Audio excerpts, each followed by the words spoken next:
Hey, today we talk about punching heretics, men creeping into your bedroom at night, and Christmas. It's Holy Rambling. Scooby-Doo.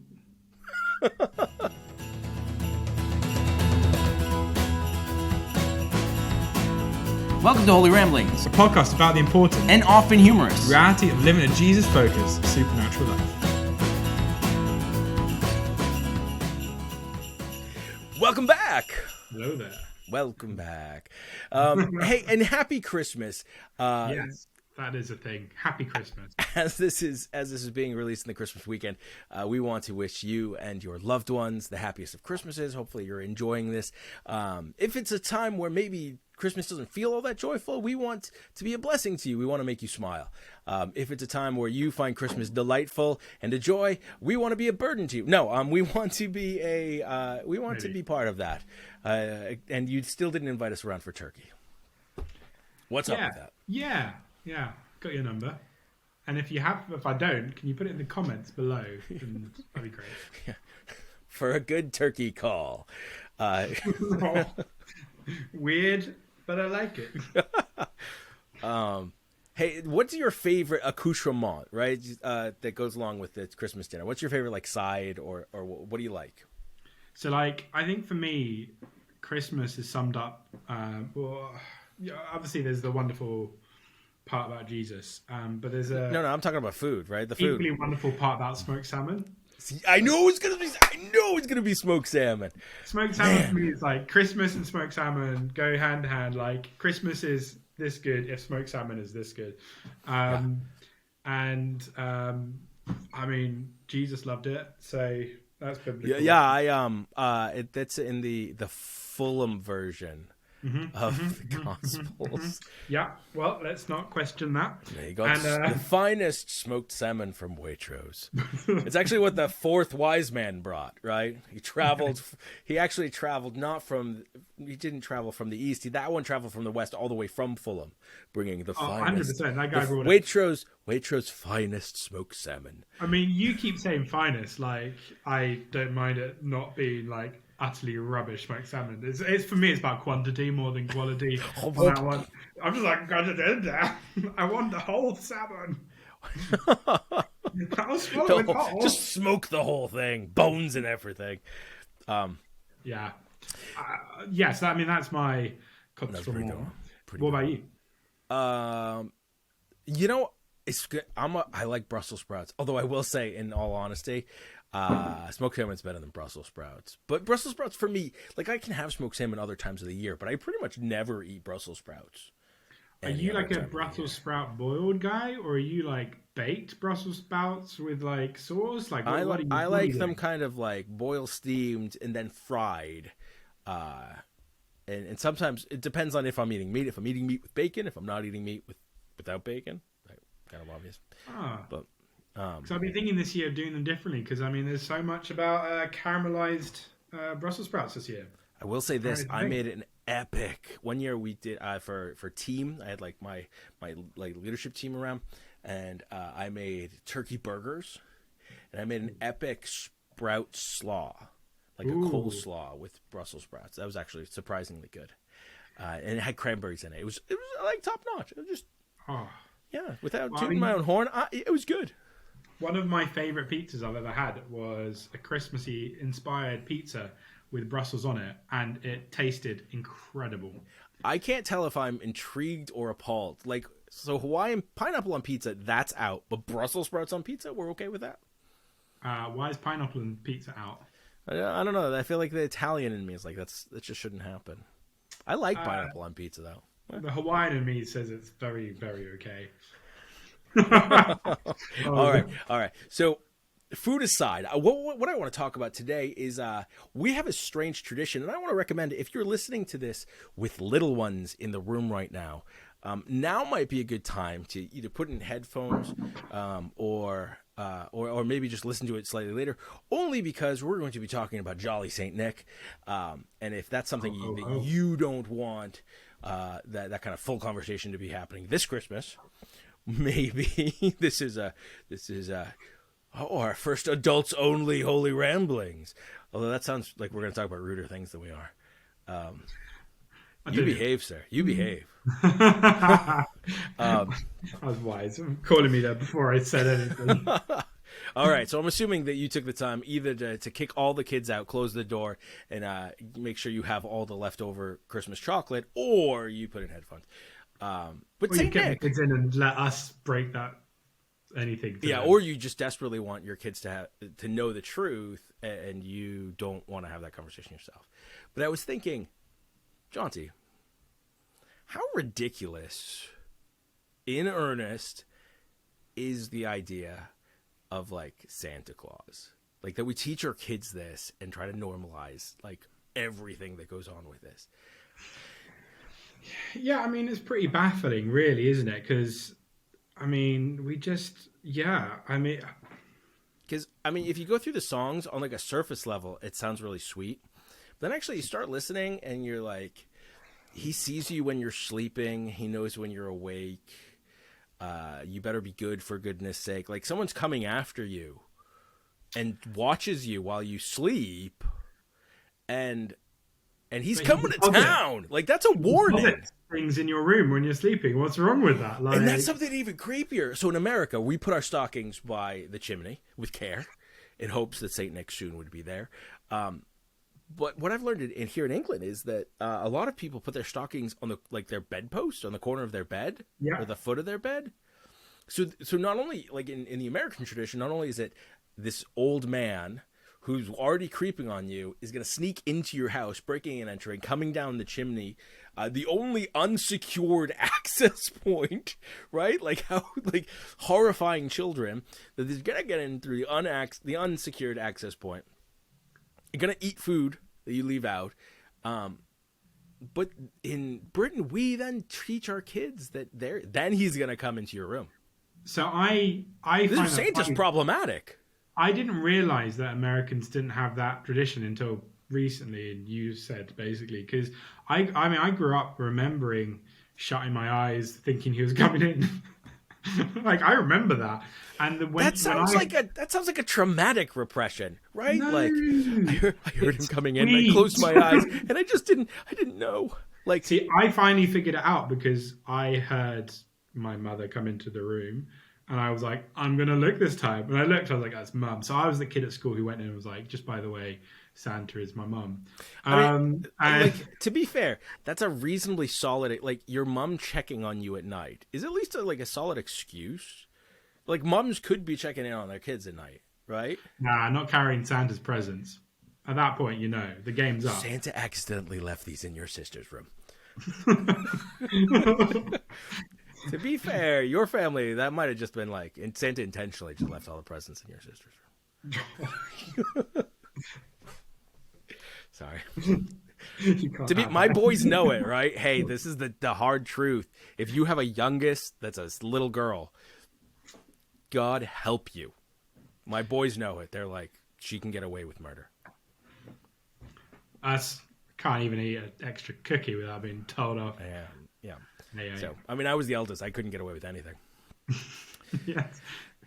But yeah, no, I mean, it's crazy the idea that we teach them that Santa comes in. But I mean, I don't do that with our kids because I don't trust our kids to not open the presents in the morning or at night before anyone's awake. Like you don't put it in their rooms, or you don't tell not them anymore. It's from no, Father just Christmas? because I was like, I don't trust it. They're not going to wake up at 3 a.m. opening presents. They need to sleep through the night, and it will be by the mantelpiece. This is also, I gotta be honest, I would have been just right with them. I would have opened the presents in the middle of the night. See, I didn't, but I was awake from the point of their delivery, and it was very annoying. I was like, this is torture. Christmas is torture. All right, in a couple moments, I want to go alongside some of the Christmas songs we can think of and how disturbing it is when we actually break down the reality of what Santa might be doing, and just generally how we teach children who don't know better and can't just assume like safety or unsafety that this is happening, but. I still could not sleep through Christmas night until like my late 20s, late 30s. What happened? You had kids? Like I just, well, first off, Presents fell off the I couldn't sleep because a I'd normally have a service to be part of in the middle of the night, but also I just like was so excited. I'd be excited for my presents. I'd be excited to give presents. I just like Yeah. that would keep me up. Yeah, every Christmas would be that night where I'd look at the clock and be like, maybe it's time to wake up, and I'm like, no, it's been 2 minutes. It's a tough night. It's a tough night. So, but this Christmas, I think we talked about it before, but I don't have any services to be part of, so No, it's very strange. we we could go to bed at like normal times at like 6:15. In the morning, I mean, not we could go to bed, but happy Christmas Christmas. sleepover. It's up for it. We still need to have our. Well, this should be a whole different episode, just a sneak peek. But our like our bro anniversary. Yeah, We should 100%. talk about 10 our bro years. anniversary in a different episode. We've been together as longer than our wives, or my wife. Well, That's that true. doesn't. We've been together longer than you've been married. Yeah. All right. So Santa Claus, right? You think of songs that talk about Santa Claus. We sing them all the time. We make them rather innocuous. And I actually like I was listening to them. And look, I'm not a hater. My kids don't believe. But we still pretend. We have the story. And we'll get to why later because the story of St. Nicholas is quite amazing. But we still tell the story of Santa because that idea of the gift giving and all that stuff being in memory of how the great gift of Jesus, blah blah blah blah blah. So I'm not against Santa, but the general narrative we say about Santa has gotten very involved. Yeah, I mean, it's clearly gone from, a beautiful story to a The marketing Krampus one. campaign. Krampus is the beautiful story. Yeah, Yeah. Yeah, we're he's, not going to talk about Krampus, but feel free to Google that. I'd say creepy sweet. No, I'm joking. But like to like a marketing scheme to like an invasive marketing scheme, like it's Yeah. it's very invasive I now. have not drank in any water since it's been Christmas time because it's been constantly Coca-Cola. It's just, I can't. And you also haven't read a dictionary because you're using the words dranken. Drank it.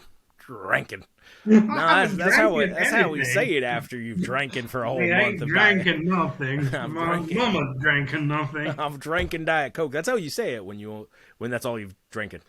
Actually, that is a dictionary I would like. Damn it. Why do I have to sound like this? Yeah, because I mean, what I love, right? First off, Father Christmas originally starting off mostly in green, normally probably leaner, and then you start getting Clemency Moore's the Visit from Saint Nick poem, "'Twas the Night Before Christmas," and then you get Coca-Cola making them red, making them fat and jolly, making them everywhere, and those holidays are coming trucks. Those are important. I still tear up, but Do you actually?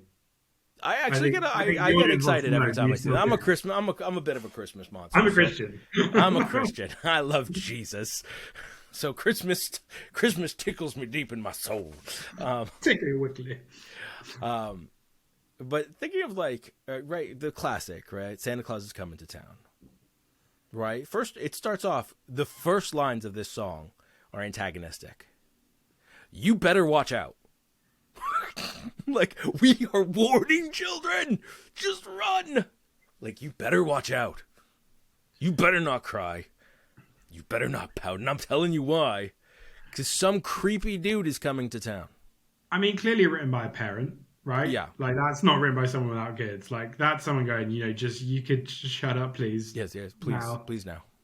And I will threaten you with. He sees you when you're sleeping, so for the love of God, let me sleep now. Yeah, exactly. Well, yeah, it's weird the extent we took it, really, isn't it? Because then there's do you know the one that's like up on the rooftop? Up on the rooftop, reindeer's paws, out jumps Okay. good old Santa Claus. I just always the reindeer roof ceiling chimney thing has always slightly like, are we trying to teach our kids to ignore like sensory input? Like, I heard a noise up on the roof. Don't worry, it's probably Santa. Probably a dude climbing through the Yeah. chimney. At best case Right. scenario, it's the guy we're expecting to break into the house tonight. Yeah, exactly. Well, I mean, that is a great best case scenario. Good news, he's bringing stuff instead of taking stuff.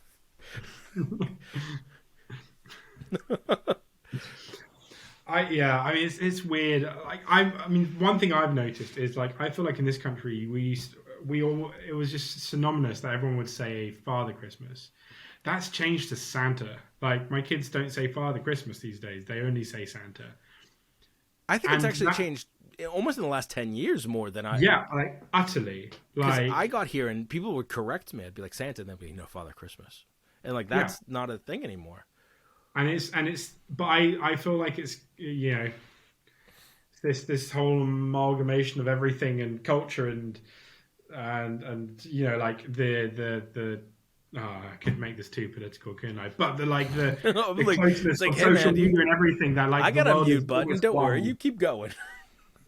The world is almost like so closely knit that we've like moved away from like our own like Father Christmas and really just like taken on Santa from the Americans, which is kind of strange to kind of see that so quickly happen though.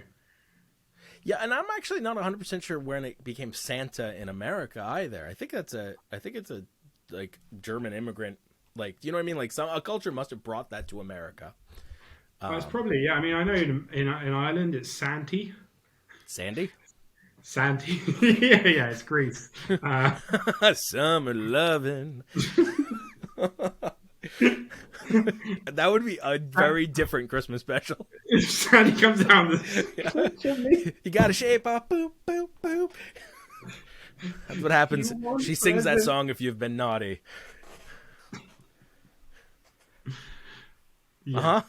We just both of us were just like, let's just pause there. Let's just, because, yeah, yeah. Um, yeah. Yeah. I mean, creepy. Basically, the whole thing is weird, creepy, but there is still that element of truth in it, which is jolly old Saint Nick, who never hurt a fly. Well, I mean, that's the thing, right? Saint Nick, definitely, as the legend goes, as the kind of Christian legend goes, Saint Nick would give away his. He was a wealthy. He was kind of inherited wealth, and he would give away his wealth to the poor, to the children, trying to make sure that they would have something and they would have better lives. But he was a bishop. He was a pastor. Back in the day, bishops were a lot like we'd consider pastors now. They were less kind of overarching, but more like Oh, really? local. Yeah, because the bishop would be the one who's preaching. I mean, technically, complete aside, but like technically nowadays, so the bishop's role has become so big that they have people working vicariously for them in different locations. That's what vicar means. Someone who's vicariously working as the bishop. Back in the day, it was just the bishop doing it. So Saint Nick was preaching, blessing children. He would help the marginalized, and so Saint Nick was really awesome. But here's the thing, right? Jolly old Saint Nick wouldn't hurt a fly. Around 325 A.D., right? So we're about 300 years out past Jesus's crucifixion and ascension. Not very long into the life of No. Christianity, but 300 bishops are called to the Council of Nicaea. It was called by Constantine. And during this time, they're trying to work out some like fundamental core tenets of the faith. You know, it's not terribly Christmassy, but it's this idea like, you know, who is Jesus? What does he? Where did he come from? And where did he go? And where does he come from? Cotton Eye Joe. That's a beautiful song. I know it's theologically incorrect though. Really No, moves me. but a guy named Arius steps forward, and he had a group of people who were following him. And Arius's big deal was that Jesus is subservient to God. Jesus is just another. He's the top, the first of the created beings, but he's not God himself. And this wasn't orthodox. This was a heresy, and this was riling up a whole bunch of people, and to the point where Arius was going into this with great depth, and it turns out that Saint Nicholas is a man who would fight for your honor. So as Saint Nicholas hears this, he stands up and cold cocks Arius right in the face. Like, right in the kisser. Just like, how dare you talk about my Jesus like that? Boom! How? I mean, the way I picture it is like that, like uppercut from Street Fighter, like Shoryuken. I can imagine that with the first Christmas punch. That's why we have Christmas punch, children. But because clearly bishops shouldn't be going around punching people, he was in prison for like a month, stripped of his title, I think, for a little bit, possibly forever after that point. But I always loved the fact that here's how you start the Christmas narrative. You want to tell your kids about the real Santa Claus. You want to tell your kids about the real jolly old Saint Nick. Saint Nick is someone who loved Jesus so much he wouldn't stand for him to be slandered. He gave to the poor, he helped the marginalized, and he stood up for Jesus. And that is the kind of guy I want sliding down my chimney this year. No, I don't want anyone still breaking into my house. No. But I find it interesting that actually more and more people, more and more stories are. So this year there was the Santa Clauses on Disney Plus. Not a sponsor, clearly. That would be awesome. But they talk about how it starts with Saint Nicholas. It starts with the Bishop of Saint Nicholas, and that's how the whole line starts. There was the movie The Christmas Chronicles with possibly the best Santa, right? Kurt Russell. Santa Claus is back in town. Kurt Russell, great Santa. Yeah, I mean, but like it also starts with the fact that, like, you know, he's been doing this for so long because of this kind of miracle that happened when he was Saint Nicholas, being a bishop, doing his thing. There was a miracle that happened and allowed him to kind of continue on blessing people. So I find it funny that narrative is the real Saint Nicholas is weaving itself back in, because I knew jolly old Saint Nick as a kid, but I didn't know like there was a real person, there was a real story here. I didn't know that he, you know, loved Jesus and worked for the church. I just knew that he must have been Santa. Must be Santa. No, I love that. Maybe there'll be a swing away from then just always the sort of corporate consumerist Santa idea, and a kind of a push towards the to know some of the history, the Saint Nick idea. And maybe that's something that you can do this Christmas is read up about Saint Nicholas. Obviously. So I'm on this website. It's the stnicholascenter.org. You can check it out. Highly recommend it. But one of the things it has is parodies inspired by Slappy Christmas. And it goes through some songs. So here comes Santa Claus one, because I know this tune well enough, right?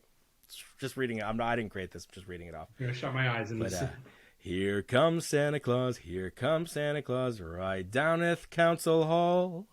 All the fathers startled by his great display of gall. Now we know it wasn't right to smack old Arius down, and he'll say sorry, but we now know why why Nicholas went to town. So I mean, slappy Christmas, everybody. I think that's a good thing to end on. It's a slappy Christmas. All right, before we wrap up, because it's just a Christmas one, it won't be terribly long. But a couple quick questions. First, Die Hard Christmas movie or not? No. Oh, I'll take. Sorry. Wait, back at you. I'd say no. Chronicles of Narnia, The Lion, the Witch, and the Wardrobe. Christmas movie or not?